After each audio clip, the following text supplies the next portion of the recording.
I neglected my health, my personal needs, my food. My body showed me this was too much. I ended up with a heart attack. And people wait for too long to seek help. Abdullah Boulad is a healthcare innovator and founder of The Balance, a world-class rehab clinic that's redefining recovery and well-being. Sometimes in our lives, we miss what we should be grateful for in the moment. If you remove negativity, the body heals itself. At some point in my life, I was not the person I am today. In this episode, he reveals how a sudden heart attack became the turning point for him and shares the knowledge he learned to transform his life. Sometimes people think they have to learn to train for a marathon, but that's not okay, that's not good. That's not what the goal is.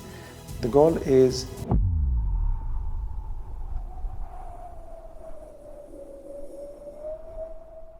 Good to have you here, Abdullah. Could we start with your fisherman story? the fisherman story. Yes, there is this interesting story I use when I sometimes speak with clients, and actually just a couple days ago I was speaking with one of the clients. I was walking on our premises in the garden, and this person was telling me a lot of ideas and what he wants to do, and he couldn't sort his mental drive to do something.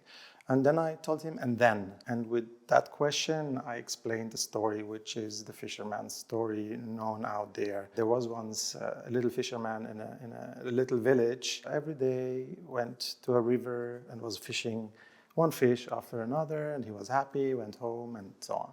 One day, a big finance consulting guy from a large city came to this little town for vacation, and he started asking him questions. The first question was, how many fish do you fish per day? The fisherman said, this amount. And then the consultant said, what if you would fish with a net? Then you could grow, you can fish more, you can get a boat, you can even fish more. And then the fisherman said, and then the story went on and on, being public, a company, making a lot of money and selling the business. And always the fisherman was asking, yeah, and then? And at the end of the story, the answer was, yes, at the end, you can sell everything and go and retire somewhere in a village. The only answer the fisherman would say in that moment, just thank you, and continued fishing. So, and this is sometimes in our lives, we miss what we should be grateful for in the moment and think about so many things in our mind that we lose what's really important. What's missing is to slow down through our life. I feel when you tell me this story is also really buzzing in my head. I feel there has different side of games we are learn to play in our life, but many times we are playing for other people's point of view rather than what we really want. Could you tell us why you founded Balance and what are the story behind? Yes, coming from this story of the fisherman, it doesn't mean that you should not be motivated to pursue a purpose in life and drive for something meaningful. It means that you do it without losing yourself, and that you can continue caring about yourself and be always in balance within yourself, your body, your mind, and within your little environment at home or with friends. At some point in my life, I was not the person I am today, but that's life. It goes up and down, and it teaches you. And the question is always, okay, what is life teaching me? And what is the next step I want to do in life? And after a series of incidences where my wife was pregnant, falling down the stairs and having her health issues, my son with health issues, I also ended up with health issues in the hospital. So a lot of things came together, and this was like a wake-up call, wake-up moment where I felt I needed to learn. Long story short, after a long period of learning and exploring myself and how the mind, how the body ticks, really, this brought me then by accident or by purpose or by what life throws at you into a situation where I started leading a clinic and other clinics. I was always an entrepreneur, but there I jumped into a clinic setting, and I flourished. I felt, okay, it gives me purpose, it gives me meaning. But this was not enough in that sense, because I couldn't do whatever I felt is right. It was like a bit more rigid setting. So this was the beginning idea of the balance, with the purpose to provide individualized care for people. I missed when I had my personal struggles. Even though growing up in Switzerland, I felt there was lack of integrative support. You had individual specialists, therapists, and I came later across the idea, yes, it's not just about having individual specialists, because the body is much more complex than we really think. You cannot divide it into 100 parts and now let's work on every part individually, isolated. Everything is connected. When we talk about treatment, it's not about having one session of this or 10 sessions of this. It's really how everything is orchestrated and working together in line. I don't know if you would like to share, like, what is that big incident happened in your life? Also, how you feel at that moment. Do you feel scared? Do you feel like you're on top of it? Today I'm on top of it because I realized I need to slow down. I need to care about myself. I learned how to manage my life, because we know how to manage business as entrepreneurs or our external life, but we don't know how to manage our inner emotions, feelings, and this is what's lacking also at schools with children and growing up, not knowing how to regulate themselves emotionally. So I feel today quite balanced, I would say. It's not just I have to be it, but I am that person, because when I see clients, when I'm with employees, that's what I represent. I live what we preach.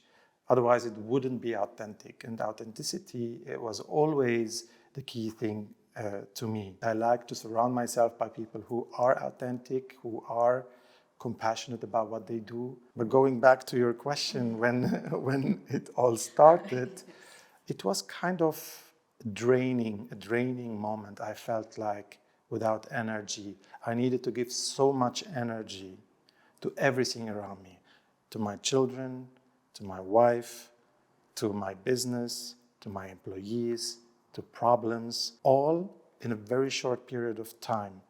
I neglected my health, my personal needs, my food, my sport activities, all went to zero because of. This went well for a little period of time, but at some point my body showed me this was too much, and this is where I ended up with a heart attack in a hospital. When that moment happened, did you feel some other experience, or you just feel numb? Because I'm trying to understand how it would feel like just clasps. I was always the kind of person who knew what's the next step in my life.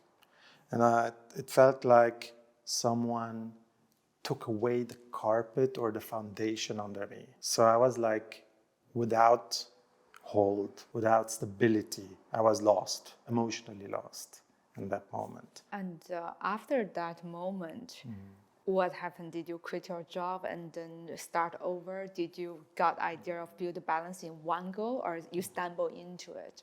I stopped working for that business. I closed down the company, and I took time to learn, to understand first. So I thought I need to go first initially into the business side more. So I did 2 master degrees in in business and digital transformation. But I felt no, it's not giving me that value. But one module was about negotiation, and one module was about how you manage yourself. This was the moment where I started to dig deeper, because the one who presented was leading this module, wrote a book. So I read that book. Then this led me to more and more and more, ending up studying psychology and doing a lot of trainings in that field to understand more. So I felt I need to do something else. I didn't know what, but the interest showed me, and the learning process, the eagerness to understand. Yeah, I can definitely sense this curiosity in you. I really love like what the balance is, curating so many word experts into one beautiful team. How does those modules get designed? Is that designed by a whole team, or there's someone is the architect behind all of these? Today, it's certainly a team. In the early days, I created the right little team, clinical team I trusted. It was also try and error who fits to my ethos and the philosophy. But with Dr. Sarah Boss, we clicked from the beginning, her philosophy, her ideas. She brings a lot of her knowledge into the business, the clinical side, and I bring a lot of my knowledge elsewhere with my experience. I tested out a lot myself. At the end, also more and more people came to the team, and we fine-tuned it over the years, and that's what shaped us today. I feel it's quite incredible from where you were, like not physically 100% in the peak performance to now. Like I know you're very healthy, very radiant person. Do you believe our body can heal? Is everybody have the capability to, if they really badly trashing down their body, can they really come back to be better? Absolutely. Absolutely, 100%. I mean, there is a term homeostasis. The body always searches to be in balance if you allow it. If you remove toxicity and stress and negativity of it, the body heals itself. So this is what the body seeks for. And the same thing is with our brain. And that's what we call neuroplasticity. So the brain can rewire if it's given the right impulses, for sure. If you will sum up the philosophy of balance clinic into few pillars of health and longevity, what they will be, and is there anything people at home can also implement? I think people can do a lot at home already by disconnecting themselves from their home and the home environment. If I think about pillars, again, it's connected. Like I would start, and I wrote a book, How to Live a Life in Balance, and I think this is the basics, and these are things everyone can do at home. And it starts by taking care about your body, because if your body is not in the right place, you are mentally not ready. If you're mentally not ready, you are socially disconnected. You cannot engage in a proper way because you're busy with yourself. Yeah. So these are basically the pillars. When you look at your body in a way what it needs. It needs healthy nutrition. So eat healthy, eat natural food, not too much, not too little. And you can easily calculate that today. Move, do sport. You know, like sport can replace about 11 or 12 different nutrients in your body. To replace sport, you would need to use so many supplements. So sport is the cheapest and easiest thing you can do for your health and your body and your mind as well. All comes together. If you do sport, if you eat healthy, you sleep well, you have a good recovery. This is one pillar. Move the body. Move the body. Another pillar is certainly understand what the body is lacking. We call this the biochemical restoration, and on different levels. And you can go to specialists and doctors, not use standard supplements or these things. Another pillar is to calm their mind.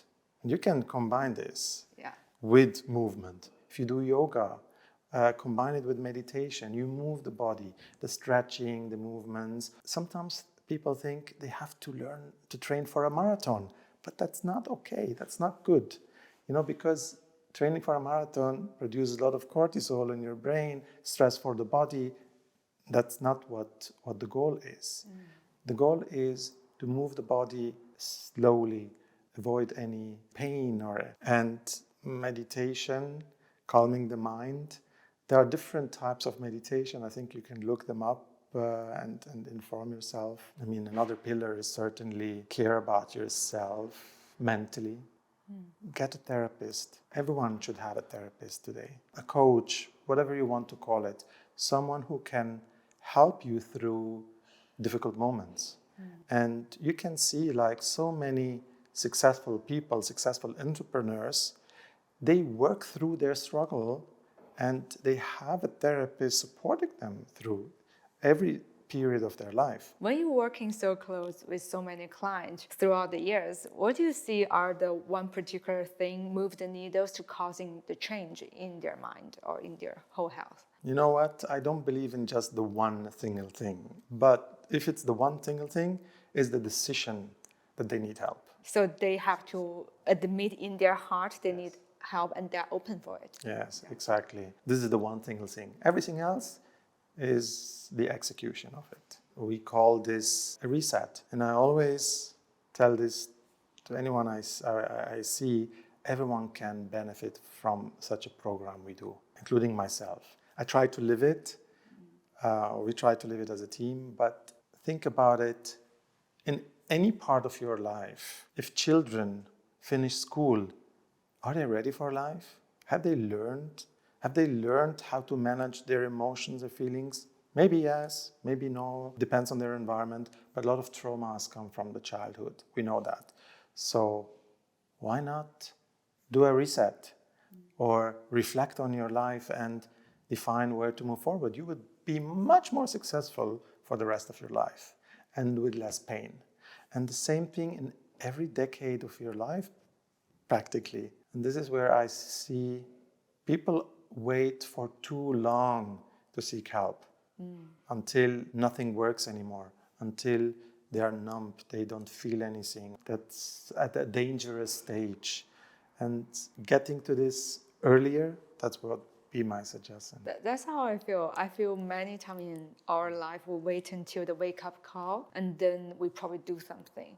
But what are the early burnout signs that people should be careful that if they do something at that moment, maybe will avoid a big problem? If we speak particularly about burnout, is like if you don't have this mental energy to deal with simple topics anymore. For example?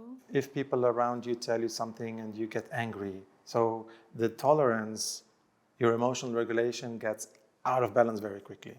Yeah, this is where it starts, or where it's affecting your environment, your partnerships, your children, and you are not there for them anymore. But this can be also very individual. It happens to many people, you know, this inner frustration, or especially with entrepreneurs and perfectionism and drive, and if something doesn't happen that way or not quick enough or so. I feel everybody's individual, like you said, and that's how I experienced the approach of the whole team of balance. They're treating individual as who they are and then come up a solution or a way to integrate new behavior into a daily life. And then when you're choosing the people who you work with, what are the character or what are the type of teams you are looking for? I don't know. I don't know in the sense, because sometimes it's not that I look for particular people, or I'm always open to meet new people and to show me and guide me. What I do know is I look at the person, what they bring, what experience, what personality they bring to the table. They need to be human first, and second, they need to be willing to be flexible and be there for the team. Not just for the team, but for the clients as well, certainly. But this goes hand in hand. And then we define, okay, what is the job and task? It's not the opposite. I don't want to try to fit someone into a role or into a task within the organization. I want to give as much freedom as possible, but expect from everyone to be like a little entrepreneur, willing to work for this bigger cause. And, you know, in life, I came across a lot of people, a lot of employees and so on. You cannot bind a person to you. It has to be natural. You cannot, just because you pay and pay more, bind a person to you. Whether they see and feel the cause and be part of it or not. And I'm also very realistic that every connection, you know, we come together and we have to let go again. And that's life. So I'm not against it. If this is happening to come together, it's fine. If we have to to let each other go again, that's fine too. The way we have built up our network of therapists and the team working, they have their freedom. They have a lot of freedom to work, their availability, the flexibility, and this gives much more willingness, I see, to be with us. How you would say is a core authenticity and culture in the team of Balance? You know, it starts at the top, how you are with people, how you care about them. It starts how we interact with each other, how we speak to each other, how we support each other in difficult moments and respect each other. So nothing is worse to make someone down. It's the opposite. We want to motivate each other. That's the goal. We connect regularly to have fun, to outside work. Tomorrow, for example, we're going on a hike here in Mallorca in the mountains and we'll have lunch together. So I think it's about also spending time together outside just purely business and work. That's a very beautiful culture you guys have here. And if you would give suggestions for our audience who didn't got the resources to be here yet, what will be those things they could do towards their well-being? I get back to 2 points. You know, there are 2 things everyone can do. You can inform yourself. If you're a reader, you can read. If you're a listener, you can listen. If you're a watcher, you can watch. There are so many nice, good podcasts out there. You can listen to people, watch what they have to say, learn about so many topics. That's one thing, to understand about yourself, about your environment, about any topic you're eager to learn. And the second thing is to move your body. If you don't move, if you just sit at home, if you isolate yourself, if you move, you're out. If you're in a gym, you're with other people. So it all brings other elements to the table, because this is what we have today, you know. We isolate ourselves too much from other people. That's not a healthy development. What are the 3 treatments or experiences on wellness you could recommend people to give it a try? I can tell you what I do. Okay, please. So curious. You know, we collect through the days a lot of, let's say, tension in our body in any way, because we sit down all the time, because we are on the computer or we watch. It's because lack of movement, again, affects on our body. But any emotions also affect our body. So we need to understand that. The emotional side, the biochemical release on our body, as well as the lack of movement, shape our body in a certain way. And we have to release that.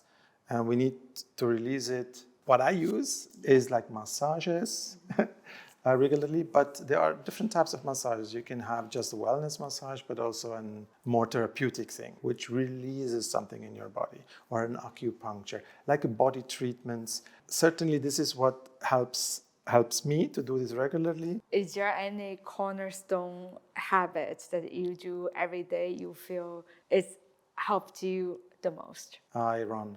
Run. Yes, and block the time for my space. And another thing is maybe a siesta. What is that?